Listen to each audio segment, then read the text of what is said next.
Well, thank you for this amazing introduction about how amazing I am. And today, when I leave this office or room, I will not recognize myself. So I'm so flattered. I'll be walking on clouds. So that's cool.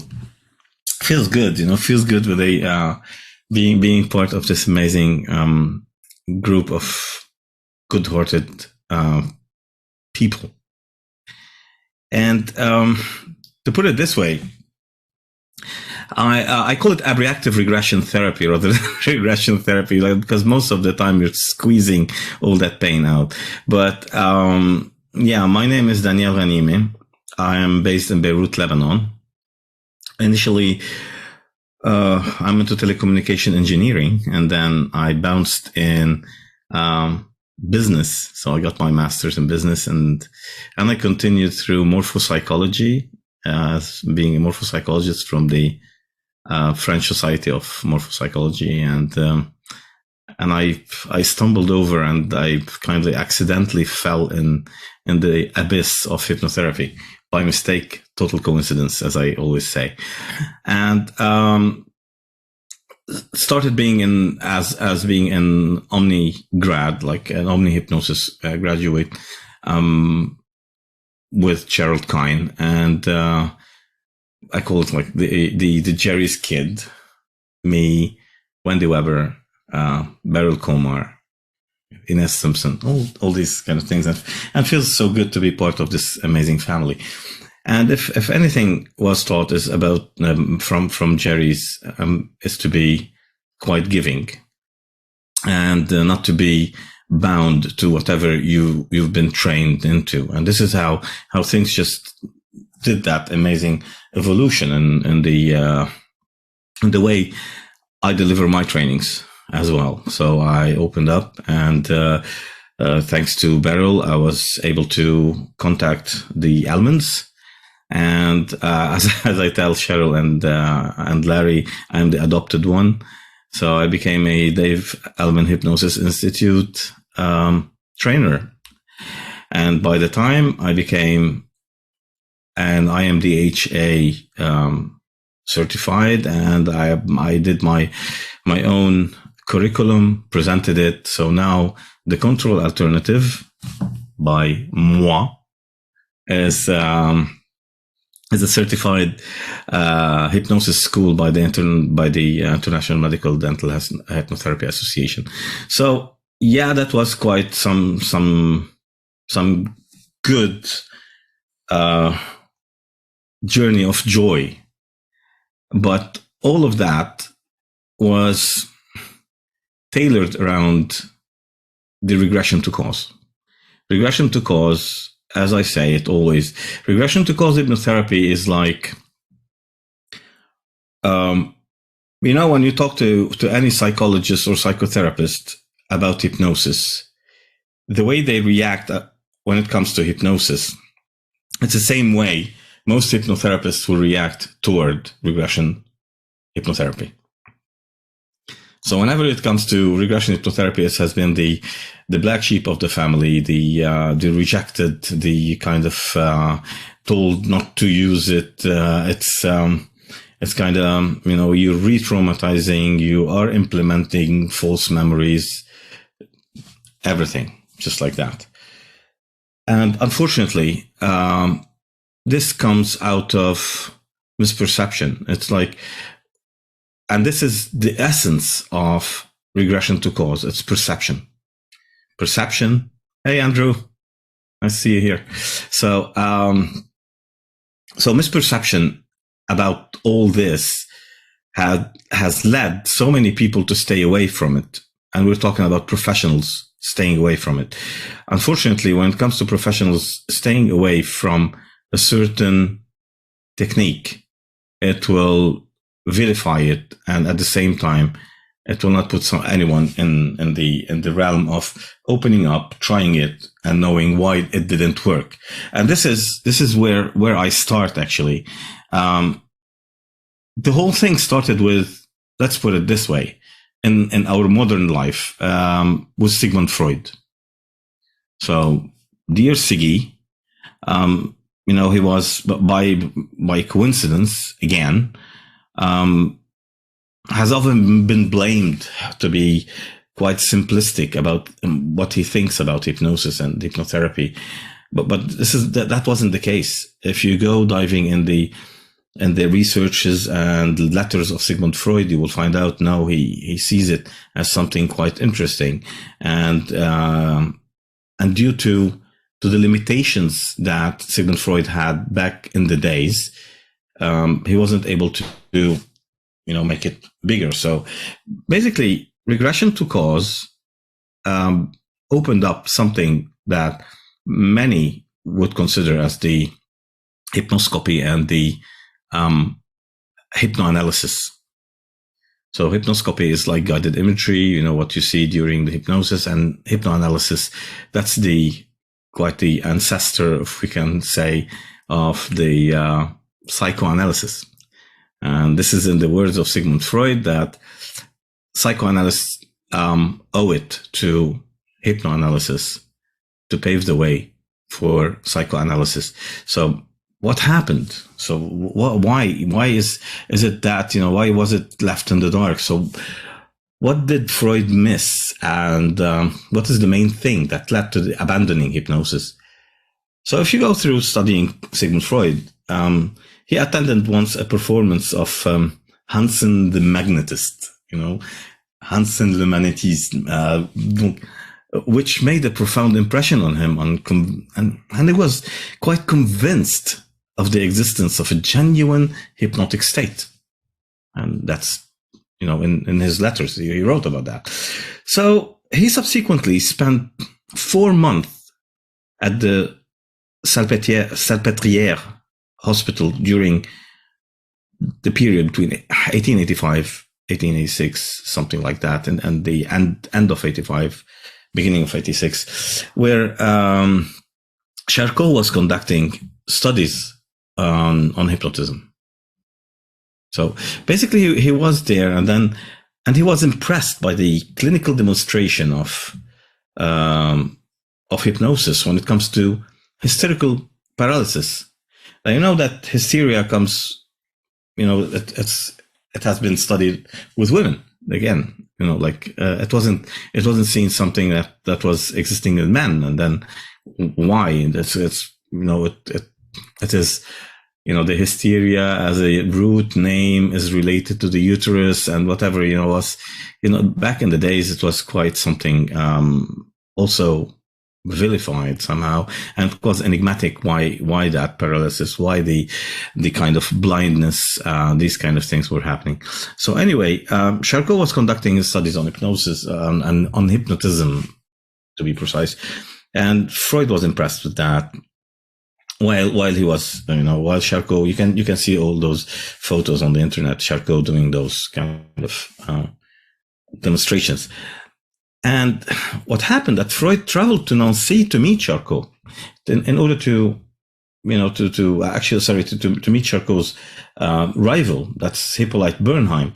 And then we'll talk about Hippolyte Bernheim and how things went from Bernheim, who wrote the Suggestive Therapeutics, until it reached a certain point till our daily life now, as everyone would know that Dave Ellman used Hippolyte Bernheim's 3 visits to Bernheim, we call it infractionation. So all that trail has been used in order to put hypnosis on the map, and based on regression to cause, in order to work in hypnoanalysis to understand what's happening with the patients. So Joseph Breuer, who's like Freud's best friend, was regressing hysterical patients under hypnosis to trace the origin of the symptoms that evoke normally inaccessible memories. So basically, that was being used very long time ago, and still being used now, but not in a very hypnotic kind of domain in the terms of psychoanalysis and psychology and psychotherapy, actually. So what is regression to cause? Why is it happening like that? People, they think regression to cause is a therapy. Regression to cause is not therapy. I will go on. I will just put the things the way I do it usually in my approach with my clients. The first thing, everyone, I don't know if is the, with the show of hands, you can put a hand or a thumbs up if you are familiar with the mind model. Are you familiar with the mind model as per Jacquelyn? Yeah, Debbie. Okay. So I will do it briefly. I don't know if Andrew, are you familiar with the mind model also, the way that Gerald Kine was? Okay, perfect. That you will love this. So I'm going to share. Can I share it, Philippa? I guess again. Yeah, sure. Okay, just a second. So by understanding the mind model, it will put everything into perspective, and now you will know why it is so important to get that mind model coming. So it happens like that. Now you'll tell me, what does it have to do with regression to cause? But once you start understanding this, you'll start understanding why things happen in the past. Why is it locked there? Why is it happen? Why we need regression to cause. You can, by the way, regression to cause is like a tank. Okay, you don't shoot a fly on the wall with a tank. you slapped with your hand, but basically, so sometimes you don't need to use that kind of hypnoanalysis, and you go. So like light situations requires light surface techniques, and deep stuff requires deep techniques. So regression to cause is one of the deep techniques. So let's put it this way. Once upon a time, as we were talking about women, your mother got pregnant. And there was the first initiation of the development of what we call the unconscious mind. And here there is something that doesn't resonate with what the unconscious mind with Freud is something we know as subconscious, unconscious. But unconscious mind in this case is the somatic system, kind of. So basically you have the automatical bodily functions, your autoimmune system, your cells multiplying, your blood flowing, all these kind of things. Your somatic system. So basically, this is not our case in here unless we're discussing psychosomatic stuff, but you'll know where I'm going with this. And by week 20, you know that actually week 8, you start having, the baby starts having nostrils and starts smelling. And by week 20, you have the ears developed. So basically, this is the first step into developing what we call the subconscious mind, because the sensations are there. So once you have sensations, like degustatory, olfactory, kinesthetic, all these sensations, as we say, the subconscious mind will host all feelings, images, thoughts, emotions, and sensations. So once all those feelings, images, thoughts, emotions, and sensations are triggered, they will result in a behavior. And that behavior, by repetition, becomes a habit. Now you tell me, phobia. Yeah, phobia is a habit. You had the habit to be scared. Okay, it's a learned fear. IBS, so like in the somatic system, that's a habit. Migraine, it's a habit. Eczema, it's a habit. So basically, most of the allergies are psychosomatic, and basically they are habits of reaction to something. So basically all those feelings, images, thoughts, emotions, sensations are hosted in the subconscious mind. Plus, on that side, in the subconscious mind, you have what we call it, long-term memories, right? So long-term memories, now I'll come back to that. Long-term memories, which most of the people, they are afraid to use regression to cause, so not to, distort all those long-term memories or change the aspect of them. I'll be coming to that in a second. The subconscious mind is self-preserving. So basically, any of these habits or behaviors, they stemmed out of self-preservation. And then, as we say, the road to hell is paved with good intentions. So at a certain point in time, your subconscious mind wants the good for you. And as Hippocrates would say, like, everything goes toward healing. So the mind-body relation that dates since the early days of the Greeks, basically everything is going toward the positive way. But the road to hell is paved with good intentions. And at that moment in time, sometimes you end up having a certain habit that you don't need it at the age of 40, where you have developed it at the age of 2 or 3. Doesn't matter. So it was developed out of self-preservation kind of thing. On the other side, as we say, it's a bit lazy, lazy in a positive sense. The subconscious mind works in a system like, if it's not broken, don't fix it. So if it's working, it's fine. It's cool. So we go back to long-term memories. Long-term memories, everything that happened before as the minute you were created. You were created, and we do not specify where, when, how. It's not like being born. It's like you existed. So at that moment in time, if we put it this way, long-term memories are equal to an event plus an emotion. Okay? So an event and an emotion will create long-term memories. So in this case, if we're talking about long-term memories, it means whenever you feel something at that moment in time, you will feel it in the now. So if an event happened 10 years ago, the emotion happens in the now, right? There's no possible way you can be sad because you remembered something 20 years ago and be sad 20 years ago. You will feel that sadness in the now. So basically, your subconscious mind works in the now. Okay. So anytime you go back to that kind of memory, long-term memory, it will affect you in the now. And as it affects you in the now, you will have this type of reaction to it in the now. Feeling, image, thought, emotion, sensation that will create that certain behavior, habit in the now. So this is why, Dave Ellman would say, we live in the light of our reflected actions. Everything that happened to us in the past keeps happening to us every single day on subconscious level.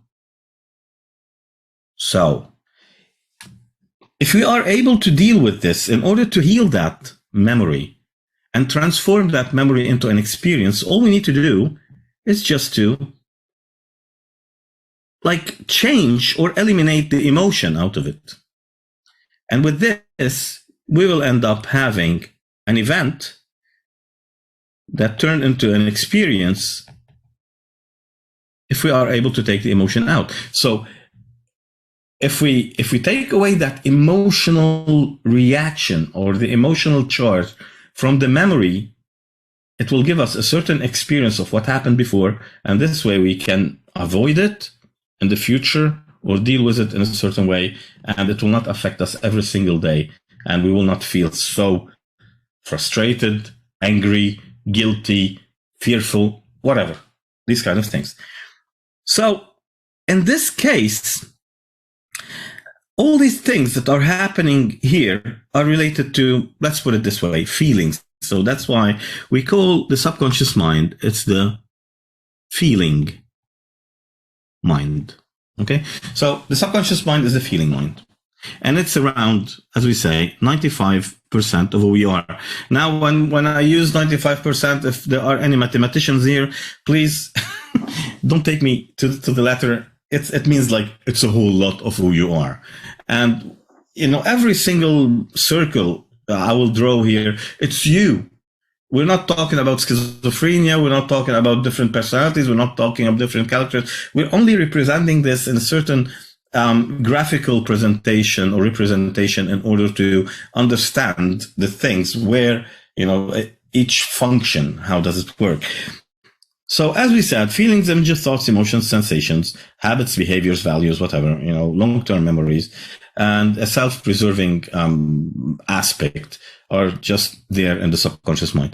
What happens at the age of 7, as we say, like, was it Plato who said, give me the child from 0 to 7, I'll show you the man, something like that. So basically at the age of 7, we start having, as we say, the conscious mind. Okay, the conscious mind will form. Now you will look at the conscious mind and will think, if this guy here is a 95%, why this bigger guy here is only 5%? And this is the conscious mind. No, it's not. It's like a donut. It's empty from the inside. It gives you the illusion that it is big, but basically it's only 5% of who you are. Now, if you ask me, why, if this is 95% and this is 5%, what about the unconscious mind?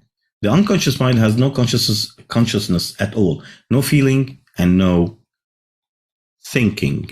Okay, so the conscious mind is the thinking mind, and in order to think, you need logic. It is logical, analytical, rational, and in order to use all these parameters, you need short-term memory, like numbers, formulas, addresses, names. So everything there in the conscious mind. And over the top, you have something that is so overrated, if we can put it. That's willpower. It is required. It is needed to kick off any system. But why is it overrated? For a simple reason. I always represent willpower. Actually, there are two schools of researchers about willpower. Willpower is like a bucket of water. Only one. You only have one bucket of water. And that bucket of water, you can use that bucket of water to do pasta, have your shower, clean the dishes, clean the floor, whatever. You mop the floor, do the dishes, do the laundry. Yeah, you have only that bucket. So basically, if you use it to too many things, it will be depleted fast. If you use it on one simple subject, it can only last for 2 weeks. So basically, if you go like in 2 weeks, you can use it on one single subject, and then you have to wait until it replenish or just refilled again. So in this case, you can kick off anything from the conscious point of view, like quit smoking, do your diet, or deal with a certain grief, or try to control an anxiety or fear or whatever. But basically, it will be depleted fast. And this kind of being depleted fast, it needs to wait until later. So here is the difference between using your conscious mind versus using your subconscious mind. When you deal with something out of willpower, you will be left physically tired and mentally tired. Using your willpower, sometimes it ends up being painful. Could be painful physically or mentally. So because you're pushing yourself against your nature, that's 95% of who you are. So whenever you try to change anything in here by using something here, it will not work. For the simple reason, there's a golden rule of dealing with this. And the golden rule is, when you think, you don't feel. As simple as that. And when you feel, you don't think. So basically you have access of one, like only one thing at a time.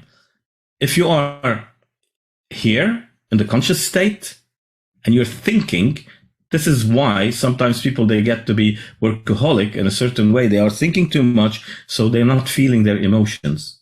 And if you are feeling all your emotions, you will be dumb, stupid, not able to think, and not being able to logically do anything or rationally do anything.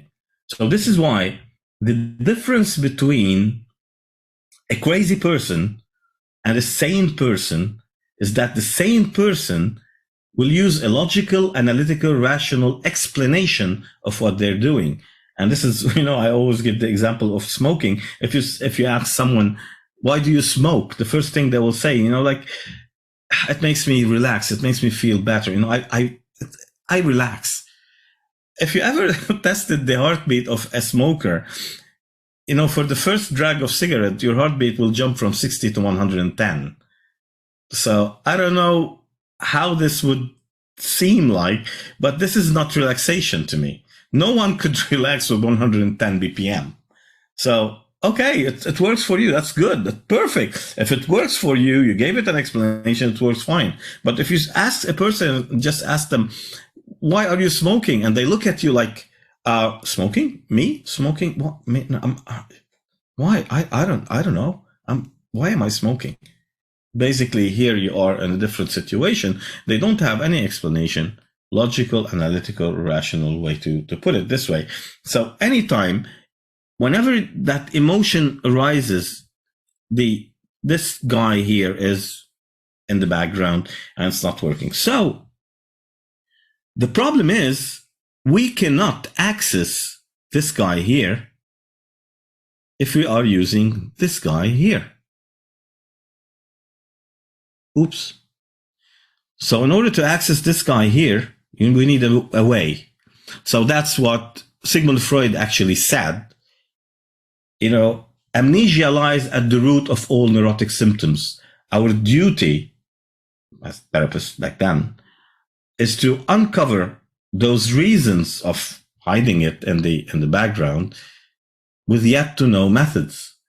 And yet to know methods is basically hypnosis or hypnotherapy. And this is what we're talking about here. And in this case, in order to access here, and since we say, when you think, you don't feel, when you feel, you don't think, this is why we do condition people in self-hypnosis, because if they think about how to get in the subconscious state of hypnosis, there's no possible way, because you're thinking, you will not be able to access here. And there's no possible way you can solve a feeling out of logical analysis, rational way. Now you can create a different habit. So this is what CBT would do. If we have habit A, that habit A has been there for 25 years. And then with CBT, we create habit B. 8 months. What happens in face of adversity, you try habit B. Okay, you use habit B because you trained yourself to use habit B. And if habit B doesn't work, the subconscious mind will revert to habit A. But to tell you the truth, it will throw away habit B because it is standing in the way and making it slower to react to adversity. So it's as simple as that. And this is why we call it relapse. They go back to their old habits. So it can work for it like some time, maybe a year, maybe 2 years, and then they have that adversity and they go back to that relapse because that habit that has been newly introduced, it didn't take its full potential, and it didn't substitute habit A, because at a certain moment in time you didn't remove habit A. And if you remove habit A without putting another habit, this is why we change habits in hypnotherapy. If you just remove habit A at a certain moment in time, and you don't put anything instead, the subconscious mind will recreate something else because it's self-preserving. So if you didn't find a way to put it there, and it works fine for the subconscious mind, accepted by the subconscious mind will create something different. And it will adopt it as its like really dear baby. So how do we go inside and change this? And this is what hypnosis is. As we say, hypnosis, as per Dave Elman. Okay, now we're getting a bit chauvinist here. Muscles, six-pack. Don't laugh too much. My drawing stinks. So this guy is the critical faculty of the conscious mind. And this guy, the main reason is here is just to stop any suggestion from entering the subconscious mind without, the consent, again, with the consent of the subconscious mind. So if we go and take a suggestion and we have something like, okay, I want to change habit A or whichever habit. I send that suggestion and the critical faculty will stop it here and we say, hey boss, let's put it this way. Jacquelyn wants to change the habit of eating chocolate. And the subconscious mind will go like, changing the habit of eating chocolate, that has been there for the last 35 years. And she did that because she really needed something sweet in her bitter life. And it has worked for her. So you know what? I'm not going to do anything about it. I'm too lazy to do that. It is self-preserving for her. Unless you will convince me about this will work, I will not change it. So why don't you take it and send it to the willpower and let the willpower deal with it? So at that moment in time, willpower, what will happen with the willpower? The willpower will go like, okay, I'll try it. 2 weeks. Nothing happens. Jacquelyn is back to her old habits and the suggestion is rejected. So basically, it didn't work. It didn't work because the subconscious mind didn't actually accept that because the critical faculty stopped it from being sent there and entering the subconscious mind. So what we do in hypnosis is this is the definition of hypnosis as per Dave Allman. Hypnosis is the bypass of the critical faculty and the establishment of an acceptable selective thinking. Okay? So once this is bypassed, we send it here. So this guy has no shield anymore, and we can pass that suggestion. So as if, you're giving that guard $100, telling them just to go have yourself a burger, and then I'll call you back when I'm finished. Okay? As simple as that. Now, where the regression to cause hides in here. Burgers, again, we weren't talking about burgers. So let's put it this way. Hypnosis, burger. Again, I like drawing burgers. That's the bun. That's another bun. And in the middle, we have the white meat. I don't know why it's like that. It looks weird. And, all the, salad and ketchup, etc. This guy here is the induction, right? This guy here is the emerging. Those two are hypnosis, right? This is the bypass of critical faculty and establishment of acceptable selective thinking. This guy here is, oops, sorry for that. Therapy. Right?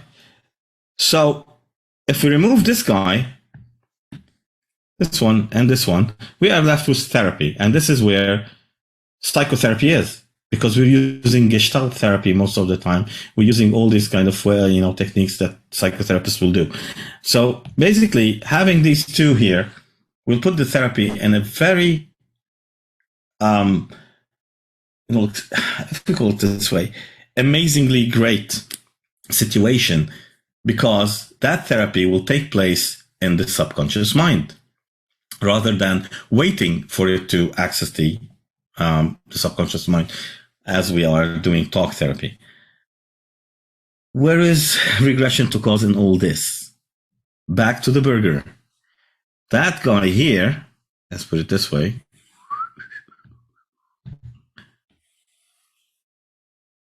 In order to do therapy, regression to cause is an uncovering technique used as hypnoanalysis.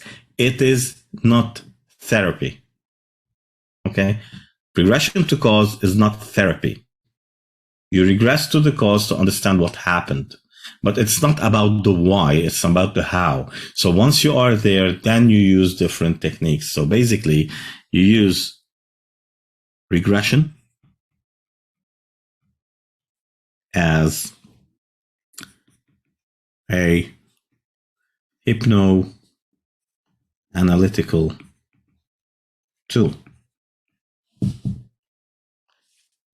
So basically, it's a uncovering technique. Deal. That being said, it's not evil anymore, right? Regression to cause is not evil. It has nothing to do with re-traumatizing that person, because that trauma is being lived every single day on subconscious level. How many days you woke up in the morning and you are on the wrong side of the bed? You feel so hideous. Or sometimes you see a certain thing that reminds you of something during your childhood and you feel horrible. And sometimes you have this kind of panic attack because you don't know why. So this is what we call, in this case, where people try their best to avoid abreaction. Oops.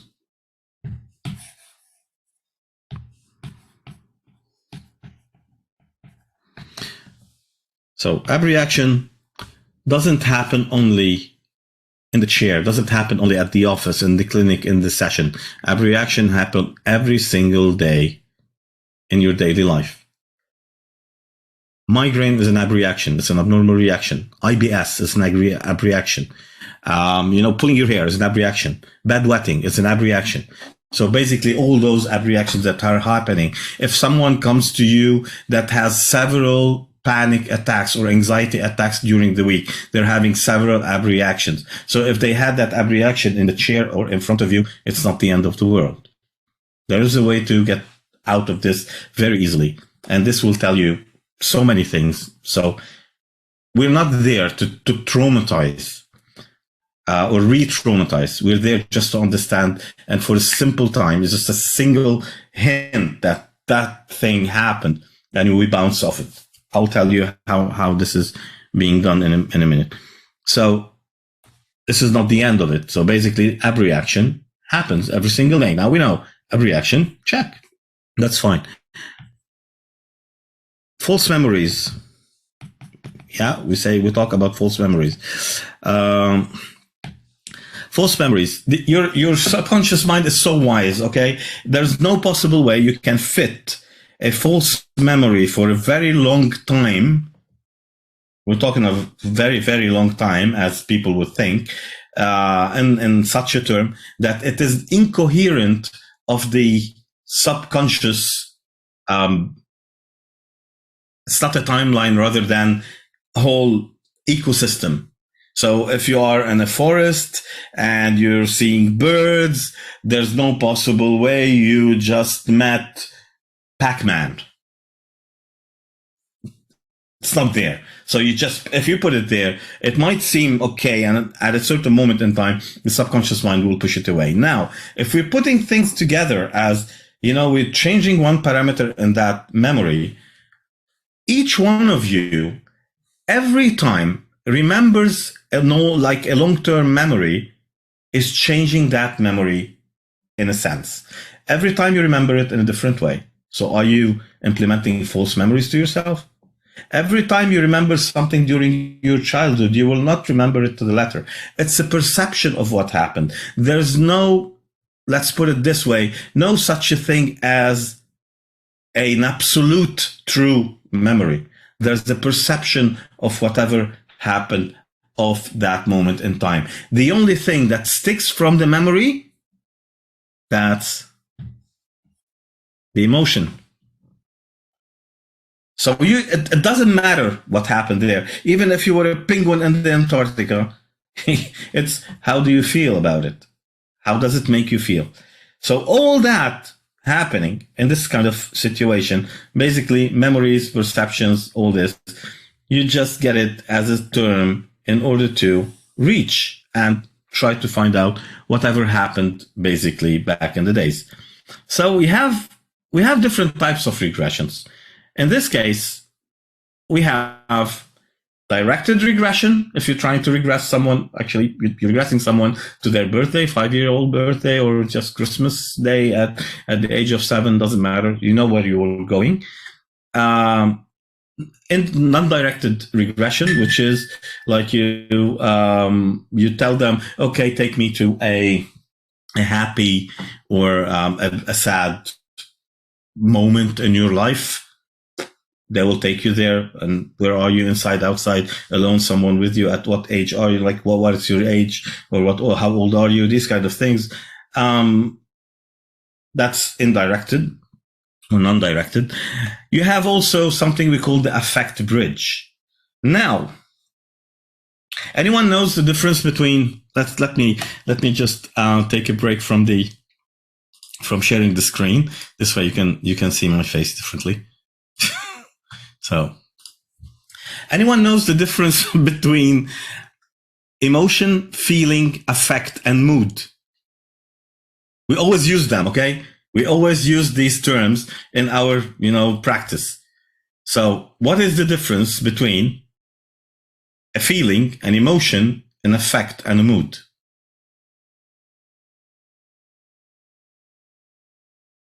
Anyone? No? Okay. I'll put it this way. These are terms we use every single day in our practice. It is so complex to go ahead and just give it from the top of your head about, what are the feelings, what are, we use the term affect bridge, and no one knows what an affect is, where the affect starts, how the emotion is, what are the emotions, what are feelings, what's the difference between them. So let's put it this way. You have an emotion. An emotion is something non-tangible. Okay. I'm afraid. You cannot touch fear. Okay. You cannot touch anger. Now you have a feeling. This is the somatic part of you that is reacting to that emotion. So you can feel hot. You can feel like cold. You can shiver. You can, get that cramp in your gut, whatever, these kind of things. This is the feeling related to that kind of emotion. Now the affect is the way you react to it. You could be fidgety, you could be frowning, this is the affect. So, and then you have a mood. The mood is something like, how do you feel about it? So basically, if you go and look at it this way, when we say affect bridge, if that emotion is not amplified to a certain moment where you have that reaction on the face of your client, okay, you don't have an affect. Okay, so our duty is to amplify it, and this is where everyone is scared, and this is why you need knees of steel in this kind of situation. So there's nothing you could do that could harm your client, because the subconscious mind is self-preserving, and your client can it's you're not doing anything that is not being done to them every single day. So if you are inducing a certain anxiety attack, that anxiety attack has attacked the same thing, the same way. The difference is that from that point in time, you can regress that person to the first time it ever happened. And guess what? The first time it ever happened, it's the least charged emotionally event. Okay, so whatever happened back in the days, it's not a big thing. So it goes like that. Again, any questions, by the way? No? Yes. But please unmute and ask him. I wouldn't mind. It's like, I love that. Let's put it this way. So at any moment in time, let's put an axis. That's the axis of age. That's actually intensity, conscious, subconscious, whatever. And this is the timeline or age. If we put it like here, that's the conscious mind or the conscious level of awareness. And this is the subconscious mind. If we consider this point here is 0, okay, that's whatever, the womb maybe. And this is the intensity level, you know, here that's very intense, here it's the least intense. And this is age 1, 2, 3, so on and so forth, 9, and 25, 35, 45, so on and so forth. And here we have like 21, for example. At a certain moment in time, if anything happens at that level here, the intensity is so low. And this is the first time something happened at the age of 1. And that was the first time that fear or that shock or whatever happened to that person was at that moment in time. At that moment, it's not charged emotionally. It's confusing. You know, anytime that any trauma happens the first time in the life of someone, if at the age of 2 or 3, the father comes and slaps that girl on the face, she's confused. She's not scared. Later on, she will be scared because each time he lifts his hand, she's devastated. But the first time she had that slap, she's confused. She doesn't know what the hell happened. Why this is happening to me? So that moment at the age of 1 is the least charged. But that was the initial sensitizing event. Many people would say, you know, you don't need an initial sensitizing event. It's like, yeah, why not? Who cares? Let's work with it and see where we'll go. We don't need ISCs. You can deal with anything anyway. So every person has a certain technique. So we're not preaching regression to cause here. We're just explaining it. So at that moment in time, every time that man lifts the hand or he comes home, he slams the door, he shouts at the mom, there is a subsequent sensitizing event. SSE1, SSE2. You see, the intensity is getting higher and higher here, right? SSE2, it's getting higher and higher. And then it goes so on and so forth. And at the age of 21,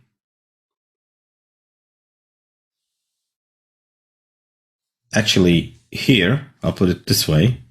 At the age of 21, she had a fight with her boyfriend. And that boyfriend slapped her. And there was a big explosion. That's what we call a symptom-producing event. And she went either hysterical, or she had an attack, or she was, you know, had an episode. Okay. So they had to take her to the hospital. And here, there was the first time she had a conscious awareness manifestation of that thing. Back here on subconscious level, it was only like emotion and feeling, right? Emotion, feeling. So basically, you have, in here you have a certain emotion. Let's put it this way. This is emotion. And emotion is energy in motion. So basically, that's what happened. This is the emotion. and then you have feelings, and here you have an effect because there was a big reaction to it or something. And later on, every time anything happens, she goes into a bigger episode. So this is why she came for treatment. So what happened? Something that happened like that.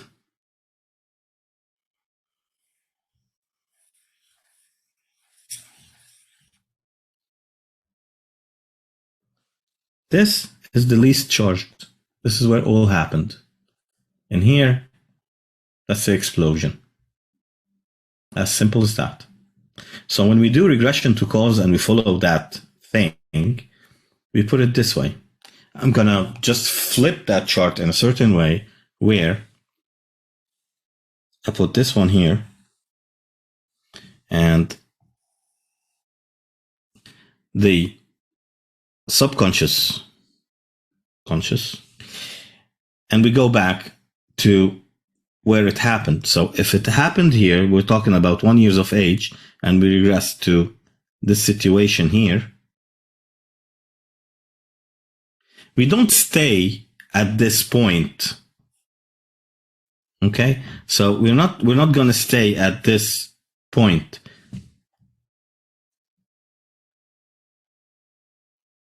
Sorry. Oops. That's little girl. We're not going to stay at this point. For the simple reason, we're not going to re-traumatize or put that person in a certain situation where it could be, like abuse, rape, verbal, mental, it doesn't matter. So at that moment in time, what we do is we regress the person. Once we understand the whole thing, we regress the person a bit before anything happens. And this is where the therapy starts. We start before. We reparent that child. We do inner child work. Everyone knows these kind of things. We do all these kind of things we need to do in order to bring forward a stronger person. And then we advance that, your client, that child, like, let's say 5 minutes, everything finished. And we tell that child that, look, everything is fine now. You didn't die. Even though it was so confusing, scary, whatever it is, everything went fine. You're going to survive. And as you go there, once this is known, before and after, it's minimized and it's known that everything's going to be okay. And then you form your situation, actually, sorry. Your what do you call it, that kind of therapy around it, you will be able to advance to age of 45 as you go through all the rest of the events that happened here. Okay, so you do that testing kind of thing as you go. I'm not going to go through all the details. If you are interested, we can, you can call me. We can do a session. We can just discuss it even in detail. So basically, it goes like that until you reach that point in time. So as you see, we didn't re-traumatize that person. We were before and after. Now, what's the difference between regression to cause and timeline therapy? Let's put it this way. There is something quite important in regression to cause, which needs a deep state of somnambulism, a deep state of trance, because you're doing what we call a revivification. You're reliving that thing. You are there. You're speaking in the present tense. While for timeline, this is associative. With the timeline, it's dissociative. Because in the timeline, you're having that kid or that child going over the timeline. So basically, it goes like that. And then you have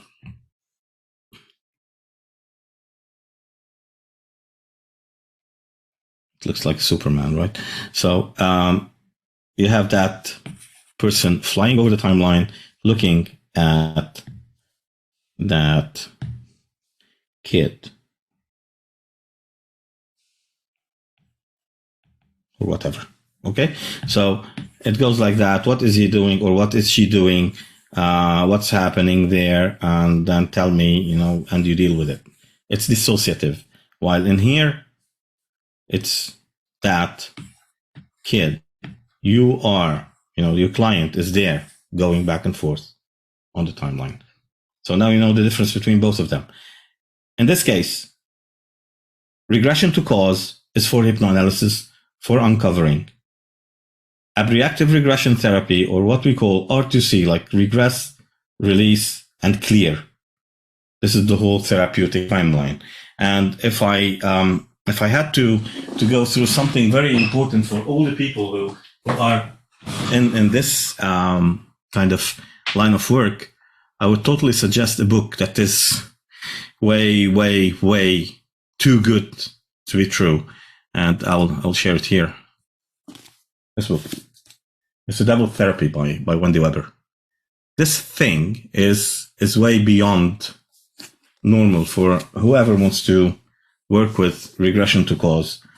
And it kind of puts everything into perspective.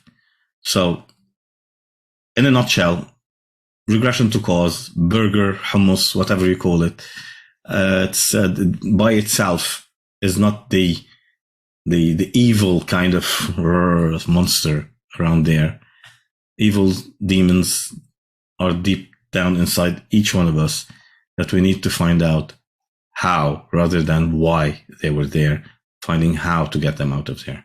So, any questions?